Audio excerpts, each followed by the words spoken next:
Hi and welcome back to another part of the Java by Example series that I'm trying to do. And today we will continue with this silly example of the fluffy dog. And today we will try to read a file from disk, and we will parse the file data, create some structure, and also create the classes and try to parse them into a list. We'll see how far we get. So let's start by looking at some documentation. So if we go over here, we have the buffered reader class, and that's quite a nice way to read and stream data from file resources. And we have an example here of a buffered reader that uses a file reader. Buffered readers could use streams or other reader classes. So we have file readers, stream, input stream readers, and so on. So depending on what kind of data or you are working with, you could have different input readers. So let's say that you get some data from the network, then you will be using an input stream reader, and if you're reading things from disk, you will use a file reader. So for our example today, we will use a file reader, and the part that is interesting with the buffered reader is that it actually reads an amount of data that you could specify if you want to, how large your buffer will be, and then hold that data, and with some nice functions you could get, or methods, you could get different amount of data from the buffered stream. And one of the nice things when you read text is that you can actually read text line by line with a buffered reader. So you just say, look at this stream I got here, give me a line, and then give me a line again. So that's quite handy. So if we go back to code here, we should add this class. There we got it. We will want to read our animals CSV, and we also want to define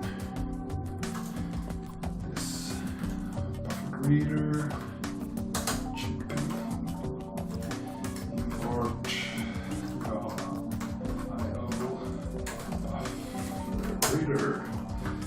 See here. Cannot find.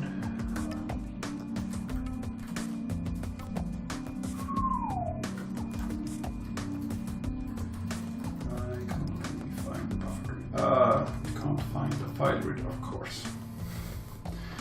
We need the file reader as well. Import Java IO file reader.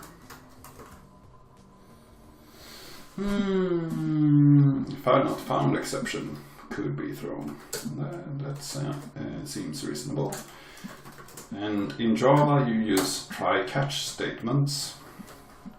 And if you want to be real specific and handle each case of error in a different way and have a lot of extra different types of behavior, then you can actually write catch some behavior and then have another catch statement for another error or exception that you could handle a different way.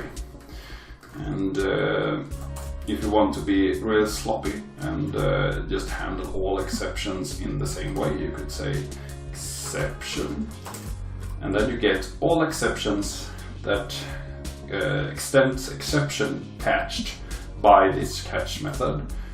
And then I usually print the stack trace because that is very handy to see what actually went wrong, that you print the exception that you get back. One thing to keep in mind here is that exception is fine to catch and handle in a catch handler, but one could think that it should be okay to go one step up and take a throw bubble, which is a base class that is everything that is thrown and could be picked up by a try catch statement is a throwable. So that should be fine to catch, right? No, because some of the throwables are runtime exceptions that should always stop the execution and stop the VM, because the VM could be in a state that it can't actually continue. For instance, out of memory should be really bad to be catched by an exception handler instead of being thrown out, so that you could turn down the system, turn down the VM, because otherwise the system could become unstable. So always, if you want to catch them all, then you have exception as your catch class. So there we got that one figured out. Next, I think we should read some lines. Then we need a string, line. Then I usually seen that a funny way to read this is to say I want a line to be an in read line. That's nothing strange by that. But after I have made that assignment, I can actually check if the assignment was null. And if it wasn't null, I can continue. And then here we do a system without line. So with a bit of luck, we get all the lines in the file printed out in a not so structured way, but we get them back. Oh, actually, could be quite nice if we could have a way to print our pets, right? See here, public. Either way, we could do a void method that prints this animal. That's a way to do it.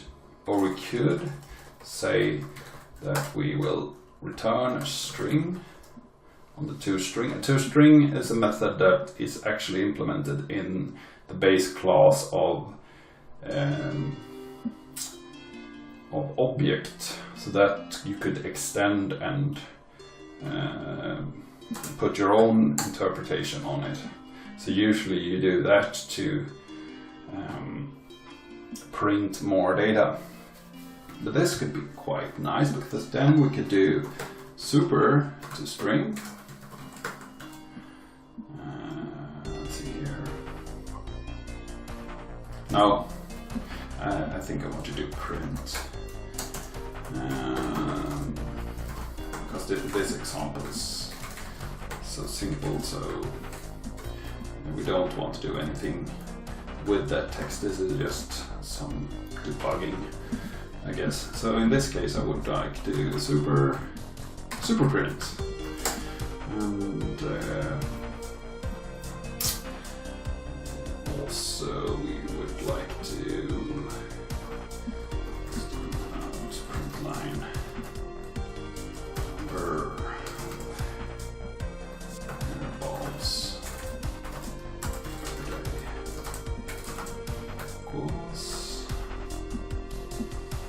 balls per day. There we go.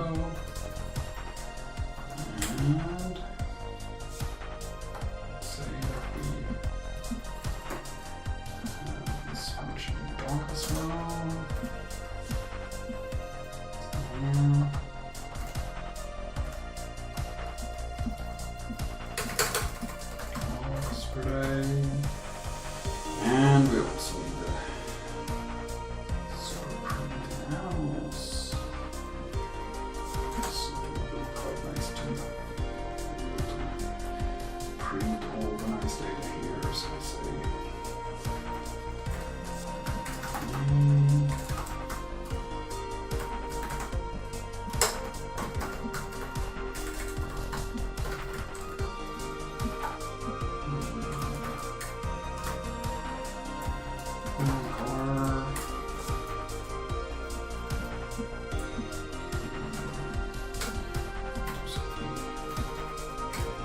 fancy, put some tab characters there. No. Not very fancy. Just print them out. This is debug.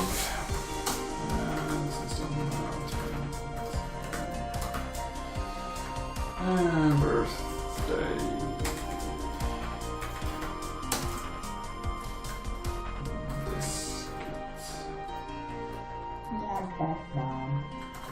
Birthday as string.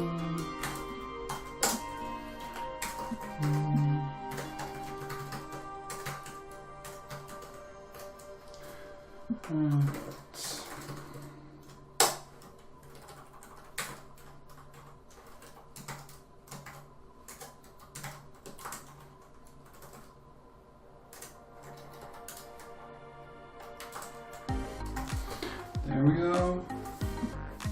Then we have all those done. Let's do a simple test here. We'll try to create a dog. New dog. Give the name of Fluffy.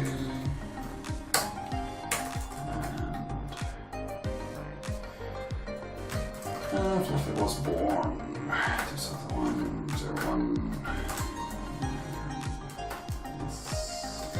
Black. Weighs 10 kilos and takes 1 walk per day. And let's print it. Yay! And we get all the data about Fluffy. Nice! So let's continue here. See, we have this line. Now we would like to take the first line, and I think we need no, we could actually do like this and say that line is there. If we save, we will just get the data down there. So for starters here we have the first line. The first line is the header of a CSV file, and CSV, or comma separated values, is quite a simple format. Each value is represented like it is, and then you have a comma, and then you have the next value, and a comma, and the next value. But the first line of a comma separated file is the header line that actually tells you what is the different values position. So for instance, in the first position you have the name, so therefore the first in the header is name, and the first in the data is Fluffy, Sanders, Nelson, and Fido. So for us to parse this header line, we could use a function that gives us a string array. So we say header array, and that's a function is called split, and we want to split on comma. That would give us the header array, so we know which name is represented by each part of the line. And then down here we would say that we want a string array that is called data array. That is the same thing, line splitted by comma separated values. And now we want somewhere to store all this data. And to do the simple thing for us now, we would like to have a few new classes. So there's a concept called list, that is a list of things. You can put any type of object in a list, and the only thing that a list provides is an order. And some lists are ordered, some lists are unordered, and so on, but no, some sets are unordered, and sets or something that lists extends and so on. So there's a lot of classes that actually works with sets, lists, maps, and so on. And these are similar but a bit different concepts. And there's also vectors that is another part of these type of container classes. And all these container classes have a base class of collections. But in my case here we have a list of strings or a list of lines in the file, and we have a mapping between the different header names and the different data values.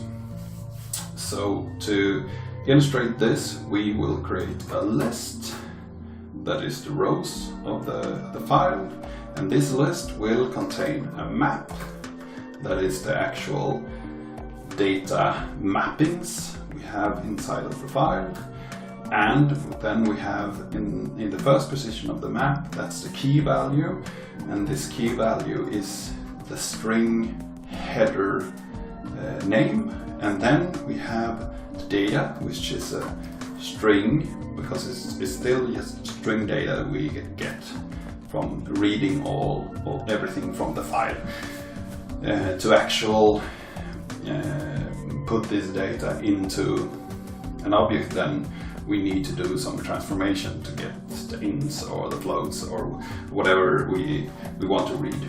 So in this case we have a list with a map, with a string and a string. So a mapping of strings from string to string in a list. And this is our data. Just name it data. And this, I think we should use an array list, because that's a simple order list.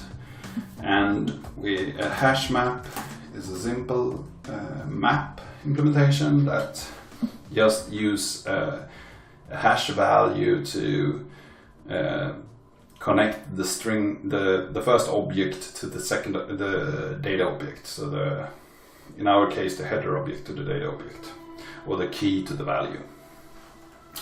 And these are also string. So you could, if you like, have different. That was a weird way of representing that, but you could have, for instance, here say that I want an object, but the implementation is a string, so you can have different implementations of the same base, so to say. So for the left side, you always say this is the type that I use, and this is the type that you should expect, and this is and the right side is the type you implement. So you should expect a list. Could be any list, but I will implement this list with an array list. So let's add some imports here. And this, collection list. I think everything there is collections. I will just look these up fast. No, shouldn't do. List. See if everything is under util. Could be. Usually use an IE that has all these different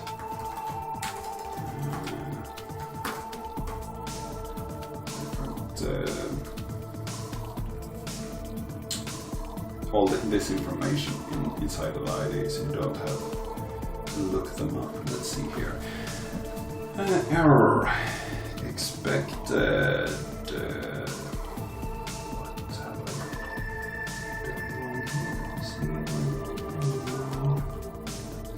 Map of string string data equals a new array list of hash map.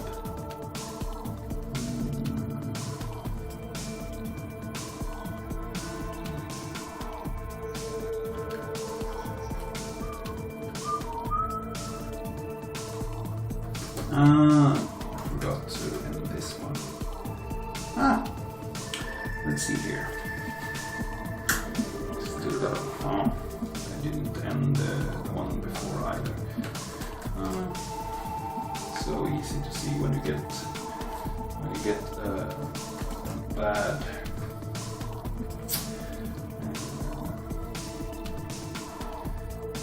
context highlighting. It's hard to see. You see here. Cannot be converted. A list map string array list of hash map. I was a bit specific there. I might just say map because I haven't added any maps yet. So down here, now we want to actually put some data inside of the list. So we create a new map of string.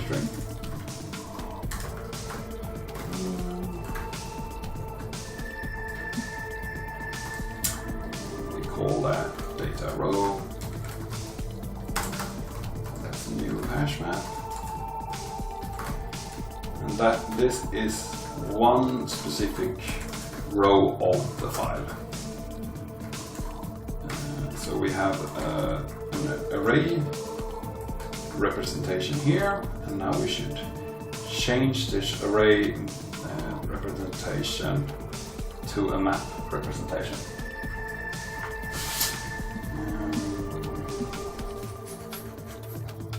Actually, why is that a good idea?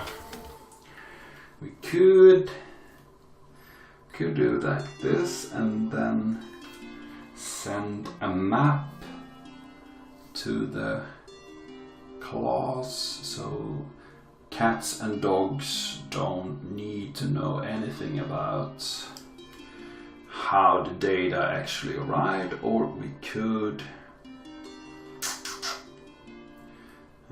send an array or two arrays to cats and dogs. No, I think we will continue with my first thought there. So in this case, I'd like to take the header array value and use that as a key in my data row, and then put the data array value into the value part of the data row. So first off, we could say if the header array length doesn't equal the data array length, then continue, because that should not happen. And I can't spell to length, I guess. Misconception on my part. So if these two arrays, when I get a row with this comma separated value, if that row is not complete, or if it contains more values than the header, then skip that row entirely, so we don't get any incomplete data. And then we will have a simple for loop, int value I equals 0, I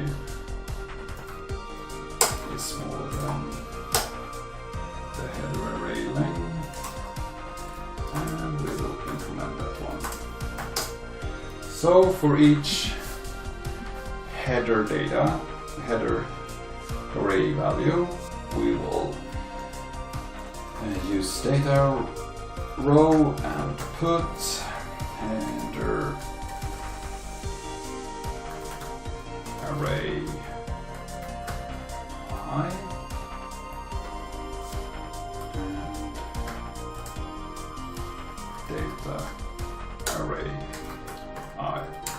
So for each data array name, we will use that as key and set the data array. Or for each header array key, we will set the data array value. We could also, if we like, check if data array I is that should be a string is empty. Then we continue as well, so we don't get any empty values in the data array. There we go. And lastly, we could say data add data row. So now we will have all the rows of our data. This could be animal data, for instance. So all our animal data has a few data rows that we have created by using a header array and a data array, and created a matching between them. So if we like, we could create a simple output here. We can say for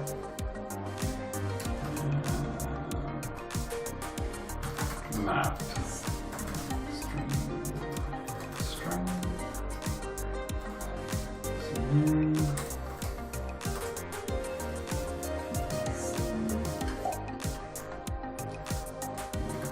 Row.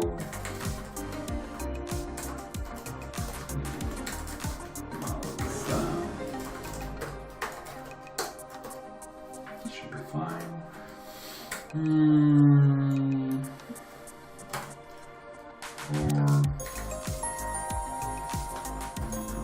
String key,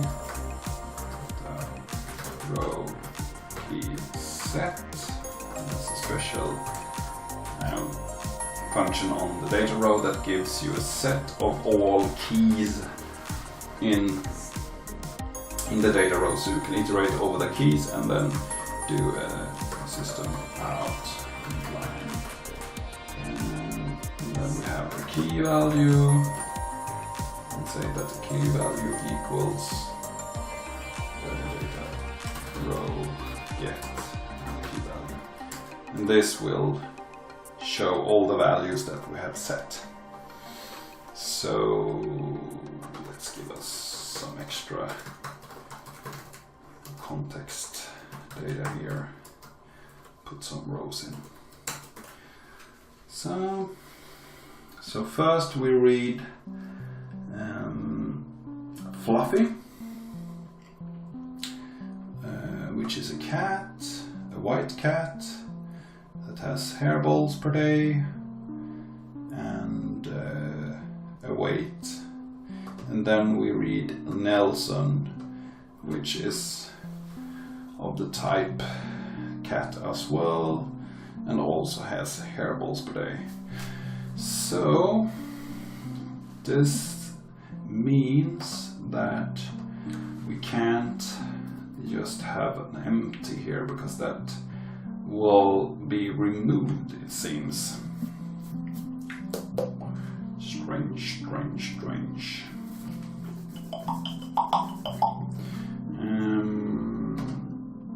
That means that we can't have this row up here, because that will be invalid, and if we remove it, it will throw an error. So we should do this instead. If data array length larger or equal than that.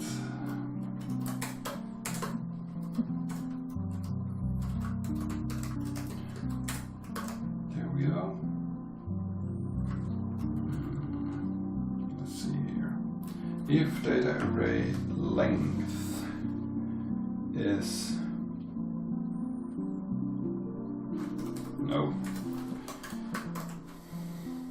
smaller or equal to larger or equal to I. So I should be larger or equal to data array length, of course. Yeah, so here we can see that we get all our animal types and we get all the data in a kind of hash table kind of way. So we can see that in this hash map we have a birthday of 2010, January the 20th, and we have a 2-day hair balls per day, color white, it's fluffy, with a weight of 10, and animal type cat. That's the first record here. And we have 4 records in total. So we can remove this printout. I think we are satisfied that the data is there and we have actually read the data. So now we should do some parsing, I guess. And that I think we should leave for the next video.